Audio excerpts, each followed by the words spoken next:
And I think we're live. Right. That's good. That's good. All right. So just to kick things off, hi everybody. I'm Julius from DCube, and today we are fortunate to have Mr. Rahul over here to join us in our little discussion on data contracts. So perhaps, Mr. Rahul, you could give us a quick introduction of who you are and what you do. Hi, Julius, and hi, everyone. Thank you for inviting me. My name is Rahul. I'm working in data management or data area for last 15 plus years. I worked in different companies in different geographies across the world.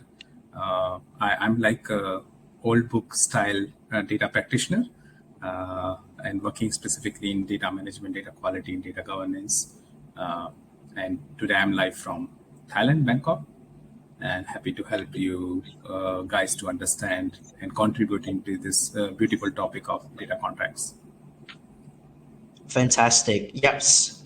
So I think we just kick things off by asking the first question that perhaps some people would say they know, some people say they don't know, but just to clarify so that we are on the same ground, perhaps you could describe to us what is data contracts in its essence. Yeah, exactly. Our topic is about data contracts, building data trust and reliability. But we need to understand what is data contract, right? Before going into how to do and what to do into that one. But let me take back a step towards, yes, it's a concept, it's solving a problem. Yes, it does solve a problem. But let's understand what is the problem, right? In order to understand the problem, we need to step back and say, okay, in any data-driven company, which is most of the companies in the world as of now, the biggest problem is about the quality of the data, right? The trust on the data, because you have so many insights, generation, strategic decision, operational activities taken based on the value of the data or trustworthy of the data. Now, typically, we had a lot of data quality problems, which remain hidden, sort of a bug, software bug, and you never discover it. And by the time you discover it, it's already too late. It has already done the damage. So to solve the problem of data quality, we have the fundamental concept of data quality management, where you do the profiling, you do the rule-based data quality monitoring, where you come to know about something is bad happening, so on and so on. That way of working is perfectly fine, but it is very way down the line. Down the stream. By the time even you come to know about something wrong happen, it's already gone through so many hands. So now, in order to address this problem, somehow we need to shift left. Left means we have to shift towards the source where it may create a problem of data. And here, data contracts comes in handy way to help us to control the quality of the data at the very beginning. It's a kind of a commitment coming from a data owner or the person who is generating this data, that yes, I will make the quality of data or standard of data on certain parameter. It's a contract. He or she is trying to do that. So I think the main objective of data contract is to solve the bigger problem of quality of the data and communication about the changes in the process.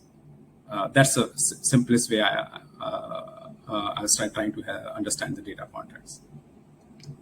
So would you describe it more of a data contract as a concept, or is it a tool that we use in particular? Yeah.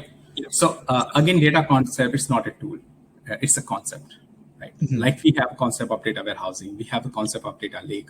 Now we have a concept of data mesh and data fabric. So all these are concepts. Now there are slightly variation to implement this using different process or different framework and using different technology. So there are tools in the industries are coming to cater this problem, to help so many startups and small and medium enterprise to implement data contracts to solve the problem of the quality of the data. So it's not a tool, it's not a technology, it's a concept. Okay. I think that's pretty straightforward. So perhaps for some of the people who are uninitiated with the concept of data contracts, perhaps you could give us like a definition in more layman's terms, so that even like the average like business user can understand what a data contract is. Yeah. So I think it's fairly new concept. Andrew Jones started this concept some years ago, and it become because why it came, because there is a problem and there's a way to solve it. But in order to make it understand in a simple term, it's a necessity, right? Even a lot of data teams or software teams or IT people, they don't know the data contracts. Forget about the business or the normal people, right? And we want to make a data contract between the end user and the owner. So we Yeah. have to make them understand that what is Okay. data contract.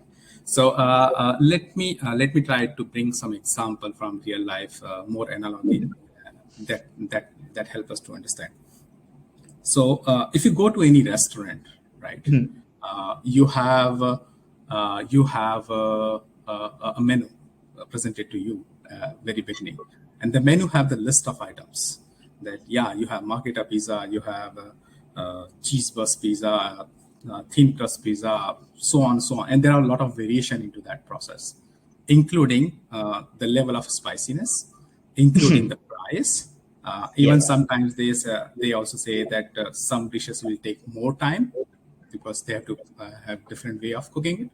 So you can consider as menu itself is a data contract, is a contract, not data Okay. contract. So it is the manifestation from the owner of the restaurant or the chef together. They say, hey, we are offering you this many things with the price of this, with this many ingredients. It will take time. This, and then you can order. Rather than imagine if as a consumer I go and say, hey, I'm hungry, I want to eat something which is spicy, similar to XYZ cuisine. It will confuse the people, right? It will confuse everybody, right? So the menu itself is a commitment or manifest or offering what owner is giving to you, and you as a consumer say, hey, I want to eat today margherita pizza Ah, uh, uh, with uh, with this sauce or XYZ and any kind of thing, and I will get it in next 20 minutes. That's my expectation. And then you get delivered. And at the same time, the backside chef and the entire team know what they have to cook, and they will I cook see. it as per the menu itself. So it's a contract, physical contract, but you virtually exchange your transaction using that contract. So I think the menu itself is one of the cool example, just to try to explain what is a data contract in a simple term.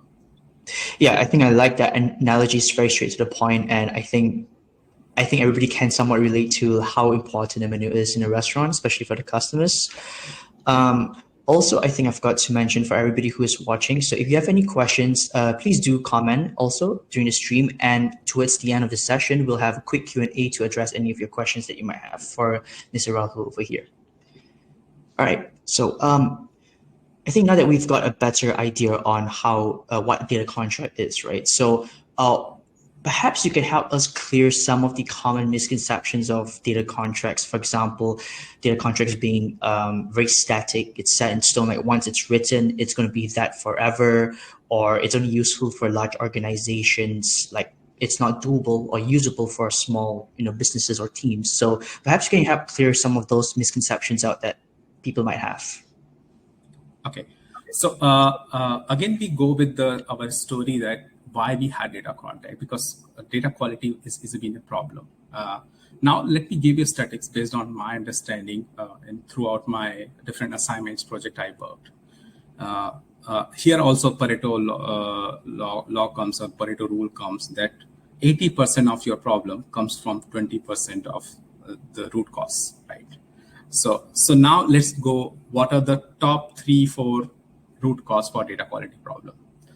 The number one root cause for data quality is the change in the metadata of the source system. So earlier you were having 8 columns in a table. Now you have 10 or 12 or less. Earlier you have a field with the float as data type. Now it is become integer or something else, or change something. So there is a change happen, and nobody knows down the stream, and it start breaking things. That's one problem. The second bigger problem to contribute to 80% of second biggest reason contribute to 80% of problem was why my data is not updated. As a consumer asks, why is data is not refreshed, or it is already late by 3 days, where I'm supposed to see this data every day, right?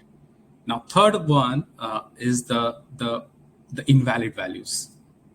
Like you're getting lot many null values in a column where you expect very few null values in the column, or you're getting lot many zeros in amount column where you have to get more than 0 values as a transaction amount, right? So now, if you take all these 3 problems all together, they contribute 80% of problem. Now, what data contract does is to simplify and bring a commitment from the data owners that if any changes will happen, I will change my data contract, communicate to the down the stream, solve the problem of communication to the consumers, and also I will make sure that what I written in my contract, that there will not be no null values and so on. So it solved the problem of the 3-4 biggest source of problem for 80% of the problems. So you're saying it's sort of like to consolidate all the governance of data quality issues into one and help perhaps streamline that process? Would that be a decent way of explaining it? Okay. All right. Yes, right. and it is also coming from the data owner, right? Mm-hmm. So that's the big thing, because the typical way of putting data quality rules is down the stream. Somebody in the BI putting a data quality rule, even it fails, they don't know who's going to fix it. Mm-hmm. So you have monitoring in place. It get alert you that you're getting different value than expected, right? But who's going to fix it? Because contract has to come from the owner primarily. Now there are different variation of definition. Some people say it is a contract between the data owner and consumer. Some people say it is just a commitment from data owner and published commitment from data owner. So either way, it's more moving towards data owner or the source, and it solves the problem close to the source. And even if future problem comes, it will be solved by the owner itself. I think that sounds like a dream for a lot of data engineers, especially when there's a lot of discrepancies with your data as well. Yeah, so perhaps you could help us understand for us and the viewers as well, like on a day-to-day basis, how would the team or an organization help benefit from using a data contract? Yeah, so we discuss about a lot of different problems, right? Out of these 3-4 problems, one of the major problem is that why my data is not updated, right?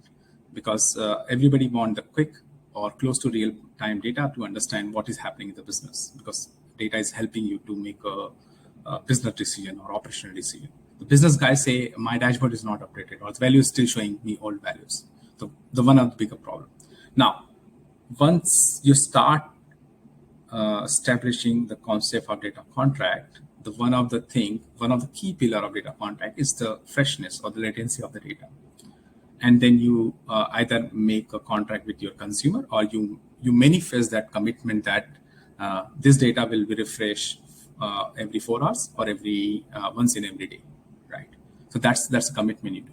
Now, in a day-to-day operation, you already made a contract, a commitment in form of contract, and because of so many variables, somehow your data is not updated because of server down, or there are lot many variables into that one. Now it send alert to you as a owner, so you know you want to fix it, you have to fix it, and it also send alert to the consumers, so they also aware the data is not updated. If I'm making a critical decision based on data, assuming it is latest, then you need to pause, or you need to have your own due diligence in place. So in a day-to-day operation is a very simple example, telling you, yes, you can consume the data, but there is some problem in the data. That communication has already happened. Without data contract earlier, that communication may be there or may not be there. There is no guarantee about it. So that's the one example.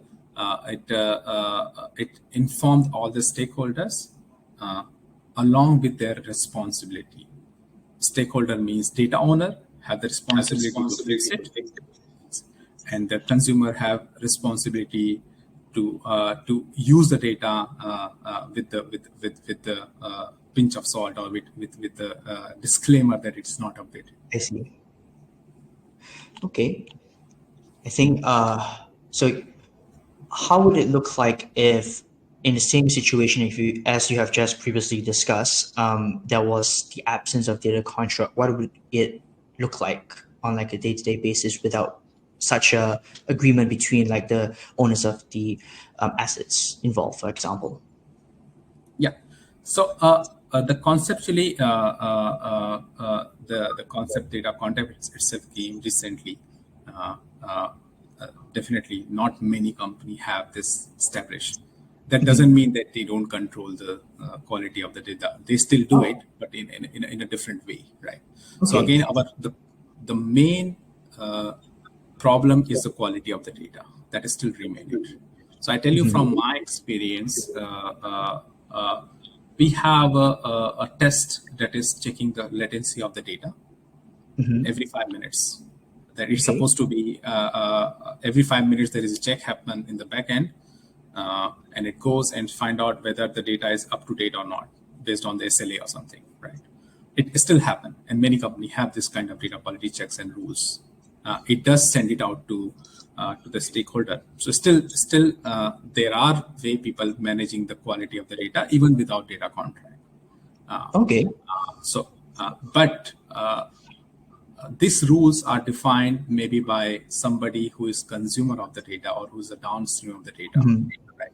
So it solves the problem of detecting the issue as soon as possible, but it does not solve the problem of fixing the issues, because there is a lack of ownership into that thing. That's the one part. Still, you have a process, you find the owner, you tag the owner, they will go and fix it, and so on and so on. That's the one problem. You can't do it with this setup. You can do it with data contract. I see. Second problem, it does not solve the current structure minus data contract. If you're doing any changes, you yourself don't know whether you're allowed to do changes or not. So you want to fail your new development, like in software process, you want to fail your new development if you're not following your own contract itself. So you want to close it down everything as soon as possible without impacting the downstream. I see. Okay. So perhaps just to like pivot off your previous points, how would data contracts proactively resolve data issues, such as like disputes over data ownership or governance? Because you discussed just now, like one thing a data contract can do is help you ping all of the affected owners and people who are affected by, let's say, an incident. So how would the data contract go along to resolve those data issues? Yeah.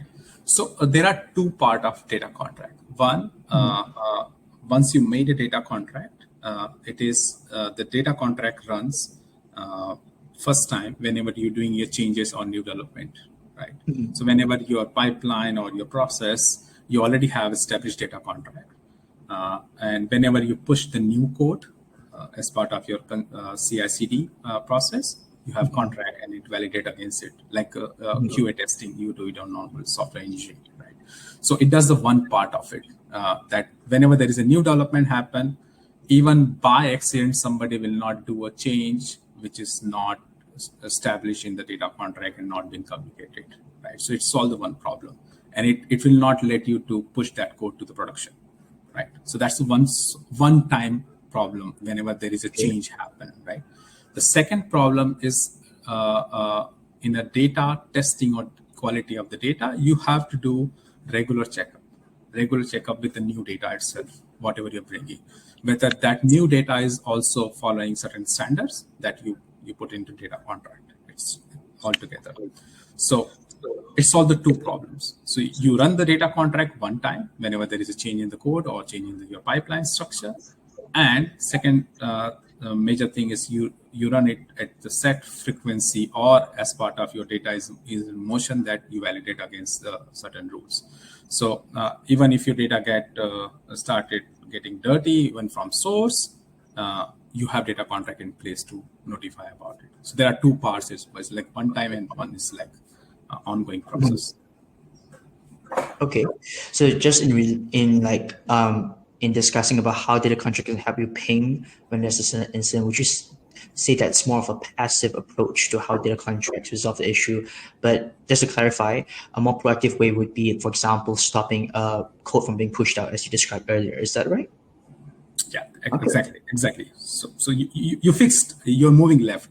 We started with argument. You're moving left. You're moving close to the source. So if something mistake you do other than your contract, say, you're stopping the job to be pushed. Okay. The code to be pushed. All right. I think I can see. Yeah. I think I can understand it pretty simply. Yeah. Okay. That's great. So perhaps now, as the audience, we've got a better understanding of data contracts, right? So let's say I really want to start implementing data contracts in my company. What would you say is the first step for teams to start the journey into using data contracts? Perhaps you could educate us on that. Yeah, sure. And I think I will combine this question with the recent question from Jatin coming in the thread.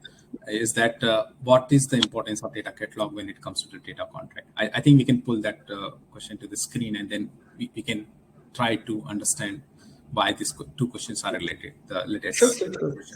So we do understand that data contract is a simple manifestation or the commitment data owner is trying to bring, right? Now, where we have to put this commitment, right? This commitment has to be visible to everybody, right?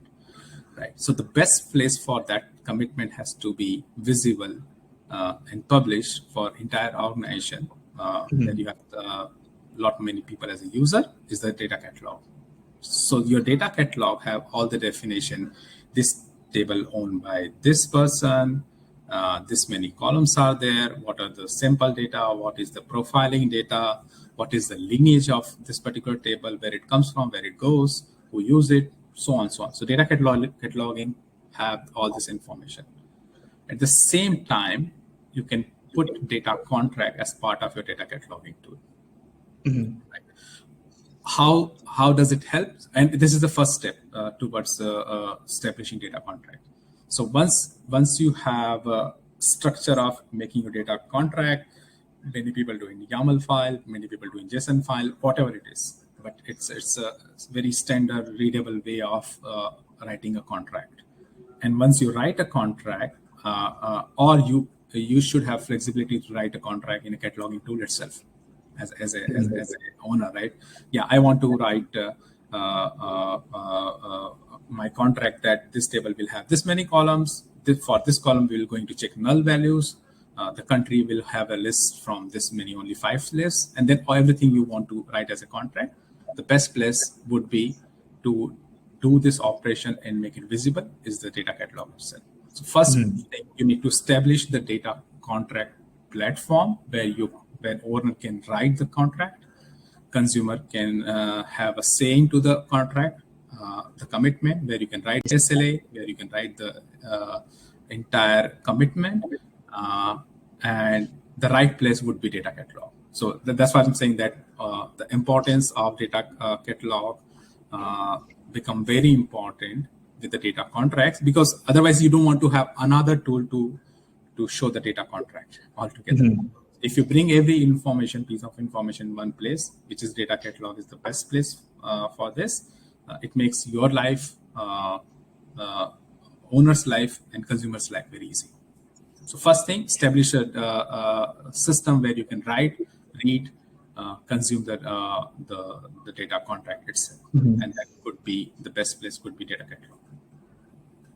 All right, I think that was pretty straightforward. So, would you describe the journey to start using data contracts particularly hard, or is it something that everybody can get involved in? Yeah.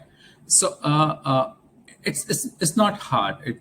But it does need a lot of commitment. It's part of a change process in how you do that. The biggest problem in some of the organization or most of the organization is the defined ownership also. So there is no defined ownership that who own this table. I mean, I'm talking about very, very leftmost table, right? Or sometimes you have the ownership is very complex because not all columns or all the rows owned by an individual team, right? Everybody's contributing into a transactional table, and there is not a single owner for that, right? So the biggest problem is the ownership and a sort of process you want to start the journey of data contract. You need to do a lot of work into that one. The best advice I can give is that start with small and impactful. Don't try to build a data contract system, roll it out in 10, 20 functions. It may work, it may not work, right? Start with one area, and you can pick the area where you have the most problem in last quarter or last year. Pick the problem.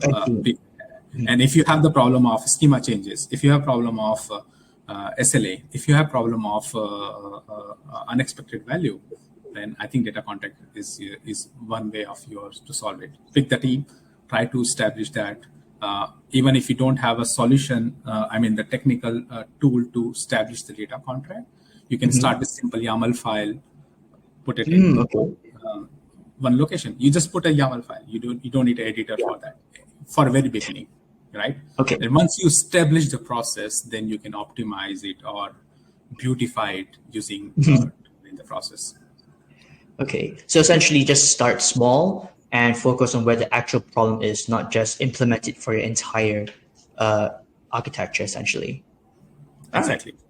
Okay.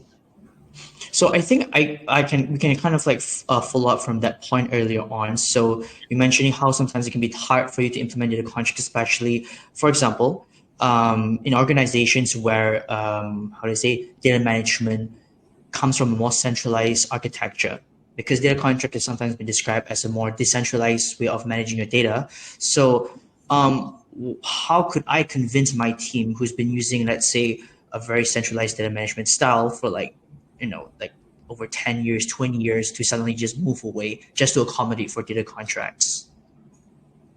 So your question is about how for decentralized or centralized teams? Especially in the case of from centralized to decentralized. Yes. I see. How would I convince my team, my bosses, my organization that we should do this because data contract is something that I think we can really benefit from? I think that's like one potential thing some teams could face today. Yeah. So if you see the industry trend nowadays, the companies are big and there are not centralized data teams nowadays. Still, they have many centralized BI team, but they're also decentralized. That there are more data producer than the custodian, like BI team and other things. So there are all business function can have the data engineers or software engineers producing their own data belong to their functions.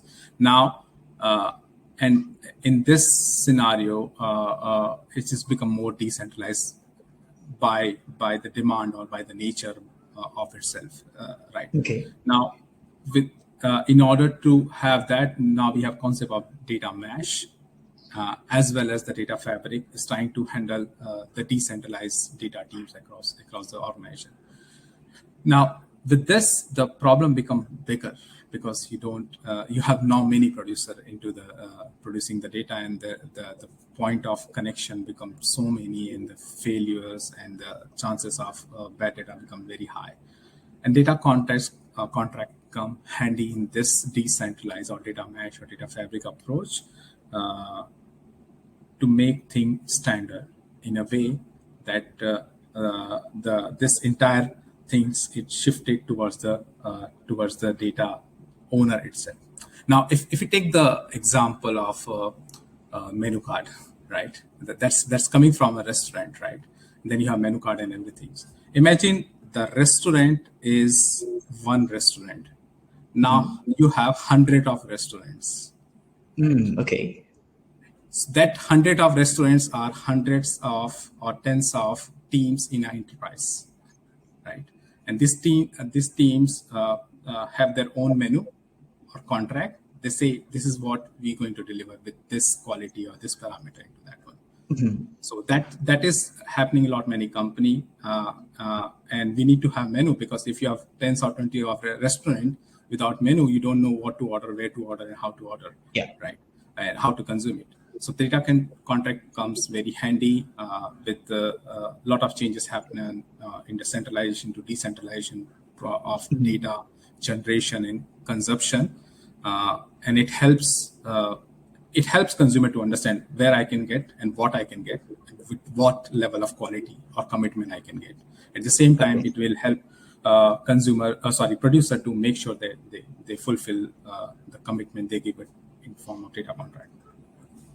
Okay, so just to sum it up on how I can convince my team to move towards the usage of data contracts is potentially highlight what data contracts was originally aimed to, how would I put it, remove certain problems that you just said just now, especially with the analogy of like a restaurant and a menu. Am I right? Yes, exactly. Okay. I think if we are experienced enough, I think we can convince our teams on said points that you just mentioned. I think, yeah. So perhaps like for like the final question I have perhaps for this session before we move on to the QA is, what is the cultural perspective of data contracts in the industry as of right now? Because I know that it's a very like interesting, it's like a buzzword. Everybody's interested in it, everybody's heard of it, but some people might not feel the same particularly about it. So how, in your perspective, what is the view on data contracts right now? Yeah. So it is still concept to larger population, and people have not seen the so many success stories of it, right? Because even now, many data leaders face a challenge to get a budget for data quality and governance altogether. This is the old problem, right?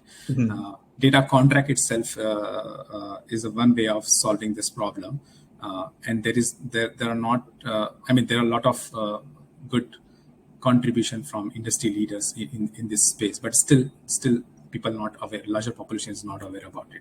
What is the value I will get if I implement a data contract? So that also set a culture perspective for that thing, until unless you show the real value in terms of, hey, earlier we have so many issues, let's say we have hundreds of issues in last quarter coming because of the data. Now we reduce it to 100 to 5 or even to 1 or 2, right? Because having a data contract implementation, if this success story comes, and there are already good success story happen, but if this kind of success story comes, it change the narrative among the people to adopt to this way of solving the problem of data quality. But still, its concept is fairly established, but the tools and technology is evolving, and everybody have their own different way of interpretation, and everybody's right, nobody's wrong in that process. Everybody's learning how they can benefit from this concept altogether. Okay, that's interesting. Yeah, interesting. So I think that is some of the most of the questions I have for you, Mr. Rahul. I believe we also have questions from the audience who would like to ask as well. Perhaps you could see over here from Sharifa. Sorry it took so long to come back to your question, but we'll pick up on yours first. So I think she asked, how do you set the parameters for if the organization is using multiple system integrations? Yeah, I think you can pull the question also in the screen that help us audience to create the question. So thanks, Sharifa, for the question. The the core of data contract is always moving left towards the system itself, right? So it's a system independent sort of things. Like if you write a data contract in JSON file or YAML file, and then you do any changes into the system, your core system that generate the data as a byproduct is the data itself. You can use that YAML file or JSON file to say, let's integrate as part of my software development process itself, right? So it does not depend on what system you have it. Only thing it has to be integrated with, easily can be integrated with your CI/CD process, right? If you have multiple system, yes, that's a good use case of doing it. But the concept work very fairly with all kind of system, right? So to setting a parameter, again, it become different for system to system in a way, how it can read the YAML file, how it can execute, how can it do the CI/CD process. But ultimately, the core itself is the standard way of doing across all the systems and by all the owners. All right, Sharifa, I hope that answers your questions. I think she also has another question she posted right after that. I think it's a brilliant question. I think we need to pull it on the screen and then. Yes, I think it'll be easier for us to show it. Yeah. Yeah. So I think we talked about this during this session itself. The biggest problem we have we don't have the owners defined, and it is really a big problem in most of the companies. Either we don't have the owners defined, or owner is not taking ownership, or there is a mixed ownership. That also creating a confusion, because the same table, for the same table, data is coming from different systems, right? So that also makes things complicated. Yes, if you don't have ownership defined at database level, table level, schema level, then you need to find, and that's a very difficult way of doing it. But one way of solving is you can have your entire data or IT landscape into different business units, or by systems who own this business unit. The system which are owned by this business unit, and then you start mapping, assigning ownership to that. So yes, you can inherit the ownership from system to the underlying data to assign the ownership. But yes, it's a really big problem, even for any data quality management governance program, or even for data contract. So one way is you can go through the system and then inherit down and assign the ownership to that, or you can start with identifying your critical data pieces across different systems. So if you have thousands of tables, you don't need to boil the ocean. You go by your top tier 1 tables, which are like 200, 300, 400 tables, and say, hey, let me find out who is the owner of this table by system or by function, and then map the ownership for those tables first, and then go further, start expanding this process. Right, fantastic. I again hope that answers the questions. So I think we have another question from Kasi. He asked, how do you identify data owners to have a data contract? Okay, how do you identify the data owners to have? How do you identify the data owners to have data contracts? Okay, so you already have database. You already know who is the owner of this database, right? If I'm understanding the question. Okay, so how do you identify data owners to have data contracts? Again, it goes back to the previous question that slightly, that how do you identify who is the owner of that the table itself with whom you want to establish the data contract. So again, you go back to the same concept by system or the function itself to identify that, right? I think that's what Kasi is asking about. Okay, I hope that answers your question, Akasi. Do let us know I think I'm slightly trying to understand another question inside this question itself. That The second question, once you identify how to have data contact with data owners also, so then you need to have a process established. Once you identify a data owner, that itself is a big challenge to identify data owner. And if their data is being used widely in the organization, you need to have data contract for that, right? That's the first list. Once you establish that we need to have data contract for all this data system with the data owners, then you need to have a system in place with a simple YAML file or inside your cataloging tool itself to establish the data contract.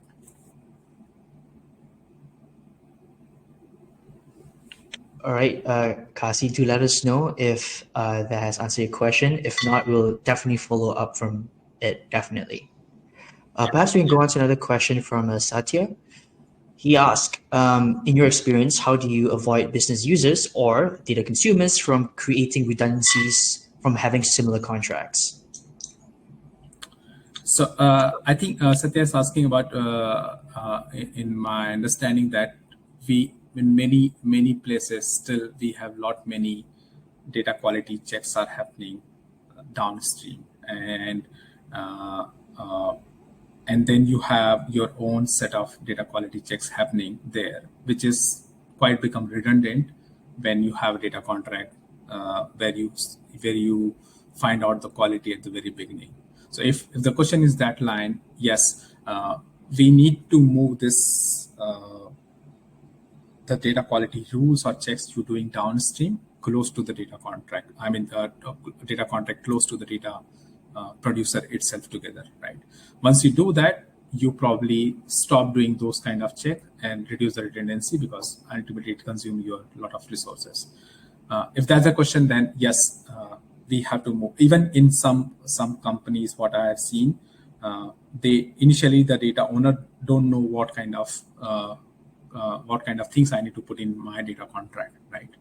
So they go back to the consumer and they ask how you use this data, what interpretation you have for the data. Let's say you use the data with interpretation that amount cannot be zero or it cannot be negative, then you pull that check to the left and close to the data production or to the data owner themselves.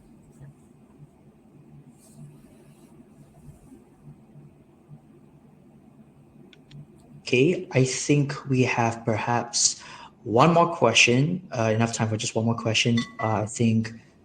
Let's see over here. There we go. Okay, so there we go. Yeah. I think we can pick Jatin's question that. Yes, I think that would be suitable. Yes. Let's go along with his question about data contracts and data catalog, but how most data catalogs don't support data validation or contracts. So, like, how do we get around that? Yeah, I mean, that's the industry have to evolve, or the tools have to evolve themselves, right?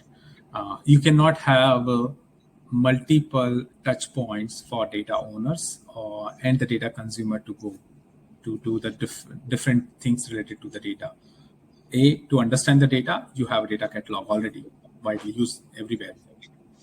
And then you want to see the quality of the data, or you want to put data validation, you may create another system, but it's better to have in one place. Then you have data contracts coming.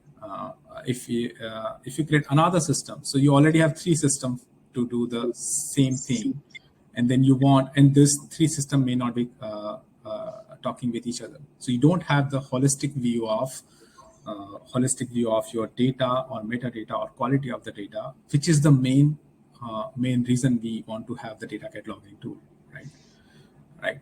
So if they don't have it, they definitely will come in future. That's my prediction or understanding. But if they don't have it, then they may lose the customer to have it in the future down the line, when people are starting the value of data context altogether. But I think in some time, in a couple of years, it become a necessity to have data contracts or validation in one place rather than having in different place. to manage your all data set and metadata and quality of the data. So it is going to be a requirement demanded coming from customer to the data cataloging companies or data validation companies to have everything in one place rather than having so many touch points, and it make life difficult for everybody. Right. Thank you for that answer. Actually, I think we might have time for one more question. Let's ask one from Nico. He talks about how data owners essentially assume a huge responsibility in an organization. So most people don't want to take that ownership because of the responsibilities involved. So the question comes down to, how do you rightfully define a proper data owner? Is it more onto who input it or produced it, or rather who uses said data instead? So it's a great question, Nico. You also answering the question itself. So the person who or the team who produce it or the one use it the data. Typically, what happen? The dashboards and insight created on the BI data warehouse or data lake, and they become pseudo owner of the data itself. So anything goes wrong, a business user come to the BI team and say, "Hey, your data is wrong, something wrong into that." But they are not actually the owner of the data. They also they are more like custodian of the data. They're getting the data from somewhere system and bringing it to the one place and transforming it and make it presentable, available, and usable to the down the stream. So it becomes very difficult to assign those sort of ownership. But if you're creating a separate table, combining after 4 or 5 tables from 4 or 5 different systems, you technically become the data owner of that thing. So BI team also become sort of owner, where the consumer of their data asset complain about the data if something goes wrong, and they have to bring it back question to their owner of the data, right, where they source it from. So it goes into the different chain, right? And that's why the data contract solve the problem to close it at the very leftmost side of the chain itself. And that's the beauty of all together. So if you establish the data contract at the BI team level, you do want to establish it very close to the source also, right? Because if it is established at the very source, they fix the problem proactively. You don't have problem in the downstream, and then you don't have problem further downstream. All right. So I think that concludes our time and the questions that we can answer. I'd like to thank everybody who is part of this stream over here. Thank you for your time. And especially thank you, Mr. Rahul, for your time here. We've thoroughly enjoyed your time explaining about data contracts. Just as a quick announcement, DQ would be releasing our own data contract module within next week, actually. So if you would like to know more, just hit us up on our website and you can check out more about our modules. So I think with that, thank you, Mr. Rahul, and thank you everybody who's part of the stream. Thank you for your time.